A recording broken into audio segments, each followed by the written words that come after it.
L'hypertrophie de la prostate est une pathologie excessivement courante. À partir d'un certain âge, elle va toucher quasiment un homme sur deux. Les symptômes liés à cette hypertrophie de la prostate sont quasiment connus par tous les hommes.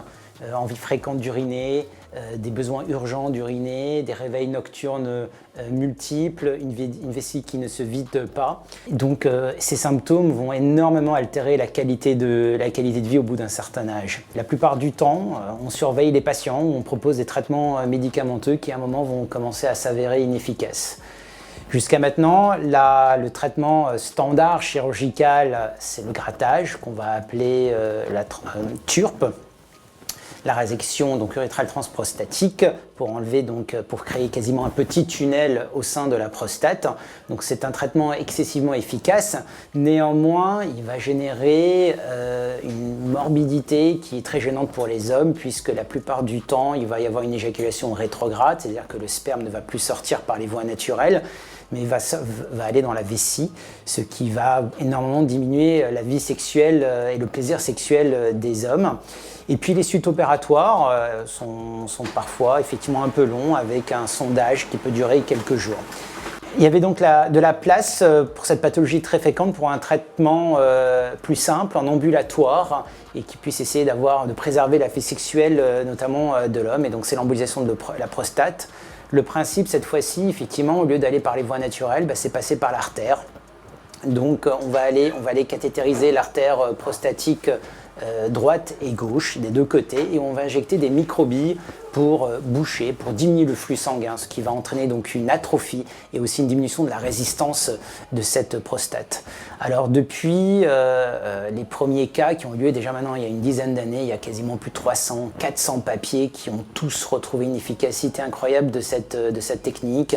Un petit taux d'échec, mais bon, de l'ordre qui ne dépasse pas les 5-10%.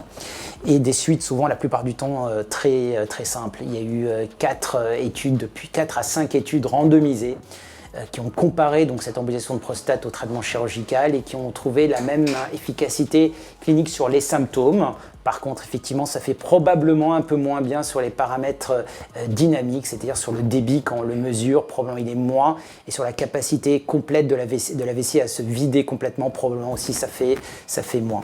En plus, elle a trouvé une place prépondérante pour les très grosses prostates, puisque pour ces grosses prostates, la chirurgie classique, effectivement, n'est pas suffisante. La plupart du temps, on est obligé de faire une prostatectomie, enlever toute une prostate, avec encore plus parfois de morbidité post-opératoire.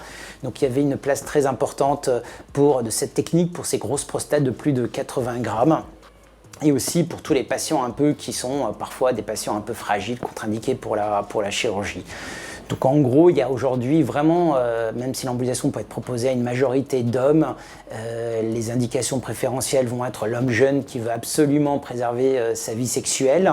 C'est une technique qui se fait donc en ambulatoire, sous une simple anesthésie locale. Et voilà, effectivement, les suites vont être marquées par une gêne, il faut juste être au courant. C'est tout à fait gérable avec des médicaments simples. Ces symptômes peuvent durer jusqu'à une semaine. Et les complications graves dans la littérature sont inférieures à 1%, c'est assez exceptionnel. Dans notre expérience, ici, on a fait déjà plus de 167 à quasiment même plus, je crois 200 patients. La dernière fois qu'on les a censés, on a eu aucune complication grave. Il y a quelques cas anecdotiques qui circulent dans la littérature, mais c'est vraiment exceptionnel. Et avec la courbe d'apprentissage et la technologie dont on dispose, notamment à l'hôpital américain, ces complications n'ont plus lieu d'être. Aujourd'hui, on a la chance d'opérer quasiment les patients avec un scanner, donc on voit en temps réel où on est. Et on embolise de manière très sûre, en étant sûr que les billes vont uniquement dans la cible voulue.